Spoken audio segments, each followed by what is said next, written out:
القوات المسلحة اليمنية تحسم موقفها عاجلا على الحكومة الشرعية التخلص من الضغوط واتخاذ قرار الحسم العسكري.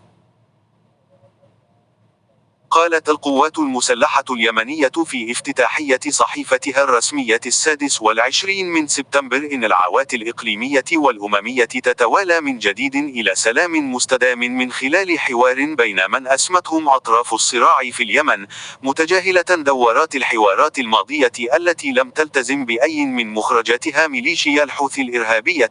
التي فرضتها الأمم المتحدة والدول الراعية كطرف رغم عدم شرعيتها.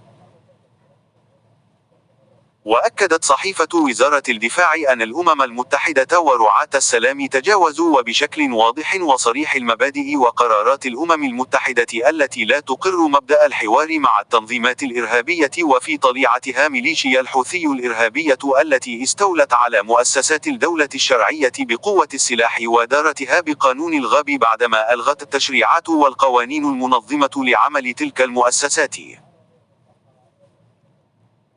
وذكرت أن كل الحوارات الماضية التي تمت من خلال ممارسة الضغوط على الحكومة الشرعية لم تفض إلى شيء سوى هدنة لم تلتزم بها الميليشيات الإرهابية، وتحت وطأة الضغط الإقليمي والدولي التزمت بها الحكومة الشرعية،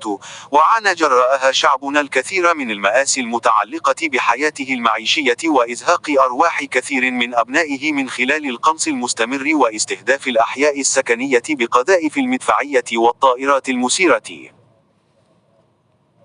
وذكرت القوات المسلحة أن الوضع في اليمن لا يحتاج إلى هدن لأنها غير مجدية، ولا إلى حوارات لأن التجربة أثبتت فشلها في مرات عديدة، وهي ليست في الأساس وكما يدركها شعبنا اليمني سوى محاولات بائسة لشرعنة الانقلاب الذي يقف في مواجهته شعبنا بكل فئاته مساندا لقواته المسلحة الباسلة في كل أنساق المواجهة.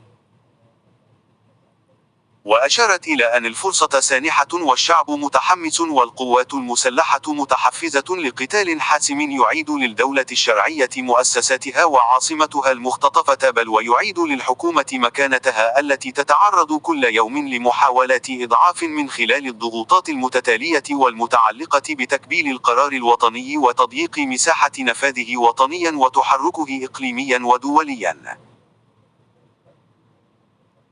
وشددت على ضرورة أن تخرج الحكومة من دائرة الضغوطات والتخلص من كل المعثرات والتحرك مسنودة بالجماهير والقوات المسلحة إلى اتخاذ قرار الحسم، مشيرة إلى أن المتاح اليوم لن يتاح غدا، والتاريخ مشرع قلمه العريض لتدوين ما ستتخذه القيادة السياسية، ولا شك أنه سيكون محققا لطموحات وآمال الشعب وأهدافه في الحرية والخلاص من ربقة الكهنوتية الجديدة التي أثخنت جراحه ووسعت مساحة آلامه وأحزانه.